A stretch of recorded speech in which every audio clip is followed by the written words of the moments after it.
Alors, on est ici dans la marina de Victoria, en Colombie-Britannique, pour essayer un véhicule qu'on attendait depuis très longtemps, le Toyota BZ4X. Qu'est-ce que c'est le BZ4X? Bien, vous l'avez vu, c'est un petit utilitaire dont les dimensions sont à peu près similaires à celui du RAV4. En fait, il est un peu plus grand, à l'intérieur du moins, un peu plus court. Bref, il y a quelques détails, mais dans l'ensemble, on est à peu près dans les dimensions du RAV4. C'est un compétiteur direct. La nuance, c'est qu'on parle d'une motorisation 100% électrique.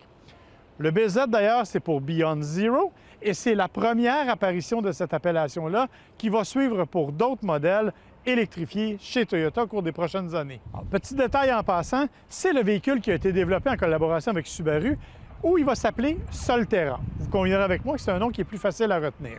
Cependant, en termes de design, il faut dire que les gens de Toyota ont fait un travail incroyable. Comme vous pouvez le voir, c'est un véhicule qui a un profil extrêmement dynamique, extrêmement aérodynamique, parce que c'est là-dessus qu'on a misé. En fait, on parle d'un coefficient de friction de 0,29, ce qui est très bas pour un utilitaire sport.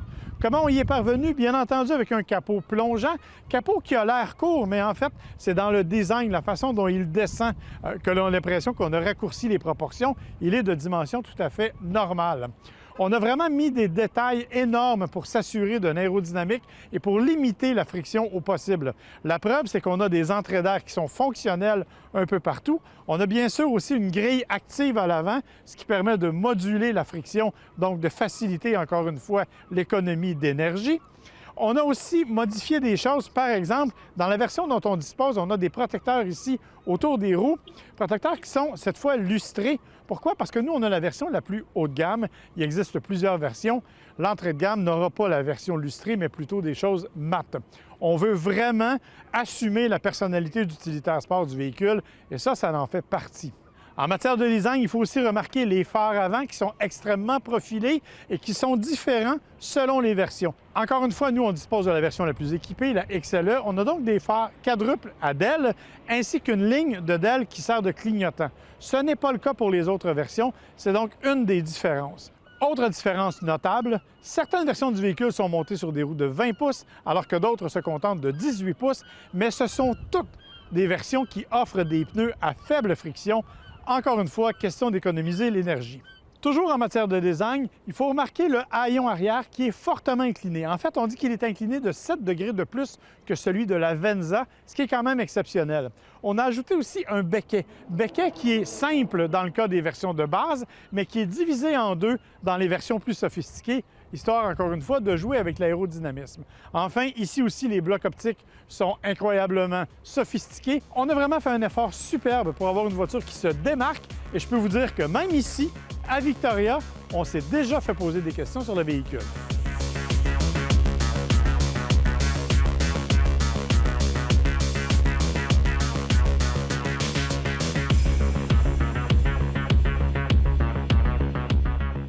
Dans l'habitacle, le BZ4X a repris le concept de design que l'on a mis de l'avant à l'extérieur. Pourquoi? Parce que c'est un style qui est très moderne, qui est très épuré, qui est très raffiné et qui, ma foi, est assez bien réussi. Il faut dire qu'on a misé sur certains éléments un peu uniques, notamment des matériaux assez particuliers pour la planche de bord qui est comme rembourrée. C'est vraiment du plus bel effet. On a bien sûr un volant chauffant, des sièges chauffants en option selon les versions retenues. Des matériaux aussi qui varient selon les versions, c'est-à-dire du tissu, bien entendu, sur les entrées de gamme et du Softex sur les versions les plus élevées. À l'intérieur, on mise beaucoup sur la technologie, vous l'aurez compris.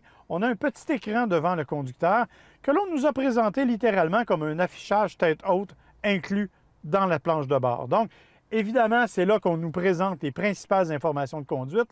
Petit bémol cependant, et c'est peut-être dû à ma taille, l'affichage n'est pas nécessairement facile à lire et interfère souvent avec le volant. J'ai donc dû placer le volant en position un peu plus basse pour être en mesure de bien le voir. Mais encore une fois, ça va dépendre de votre morphologie. Au centre, on a une console centrale assez large qui abrite notamment la molette de transmission, molette qui, comme dans la plupart des voitures électriques, est un peu particulière, mais facile à maîtriser après quelques minutes. Et on a l'écran, bien sûr, le vaste écran 12,3 pouces sur les versions les plus haut de gamme, les XLE, XLE Technologie, ou un écran de 8 pouces sur les versions L et LE, qui sont les deux entrées de gamme. On dispose aussi d'un espace de rangement sous la console centrale, ce qui est fort intéressant, et bien sûr un coffret au milieu, ce qui nous permet vraiment de traîner beaucoup de stock, un peu trop, connaissant comment j'ai tendance à ne pas ramasser mes choses. Bref, ça peut être pratique pour les gens qui en ont besoin, évidemment. Ce que vous voulez savoir maintenant, c'est comment est propulsé ce véhicule-là. Bien, c'est assez simple. Pour les versions à traction avant, on dispose d'un seul moteur logé à l'avant et d'un moteur qui fait quand même 201 chevaux. Il est jumelé à une batterie de 71,4 kWh, ce qui nous donne une autonomie de 406 km. Si on opte pour les versions XLE et XLE Technologie, on aura à ce moment-là deux moteurs parce qu'on a un rouage intégral électrique. Ces deux moteurs-là totalisent 214 chevaux. La batterie est un peu plus grosse, on parle de 72,8 kWh, mais évidemment, vous l'aurez compris, l'autonomie, elle, est réduite à 366 km. Tout ça, ça nous donne un véhicule qui est relativement nerveux en conduite et qui, je dois le dire, est très agréable. Plus agréable que ce à quoi je m'attendais. Pourquoi? Parce que, bon, dans les versions à traction, évidemment, c'est un peu plus léger. Dans les versions rouage intégral, on sent que le véhicule est un peu plus lourd, plus assis sur lui-même. Mais dans l'ensemble, il y a une excellente dynamique de conduite. La réponse du volant est surprenante et on sent que le châssis est d'une très, très grande rigidité. On a parcouru des routes qui étaient, ma foi, assez accidentées, tant au niveau de la qualité de l'asphalte qu'au niveau des sinuosités que l'on a fréquentées. Et honnêtement, partout, le véhicule s'est très, très bien comporté.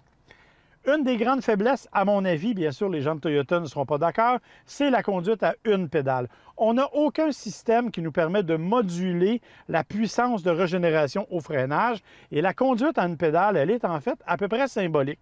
On peut l'activer sur simple pression d'un bouton. Malheureusement, elle intervient à peu près pas et elle ne fera pas arrêter le véhicule. Donc, vous devez toujours utiliser la pédale de frein quand même. Je vous avoue que je ne l'ai même pas activé pour ma deuxième partie d'essai parce que je n'en avais pas besoin. Dans l'ensemble, c'est un véhicule qui est bien pensé, véhicule qui est aussi très spacieux à l'intérieur, bonne place à l'avant, une bonne largeur à l'arrière, 718 litres d'espace dans le coffre arrière et la beauté de ce véhicule-là, c'est l'insonorisation. Pourquoi je vous en parle en dernier? Parce que c'est souvent le pire défaut des véhicules électriques. Évidemment, comme on n'a pas le bruit de moteur, on est envahi par les bruits de roulement, par les bruits des pneus sur la route et par les bruits de vent. Or, dans ce cas-ci, Toyota a vraiment fait un gros effort à ce niveau-là. On a même utilisé des fenêtres qui sont laminées de la même façon que les véhicules de luxe. Dans l'ensemble, ça permet donc d'avoir une randonnée extrêmement tranquille et extrêmement silencieuse.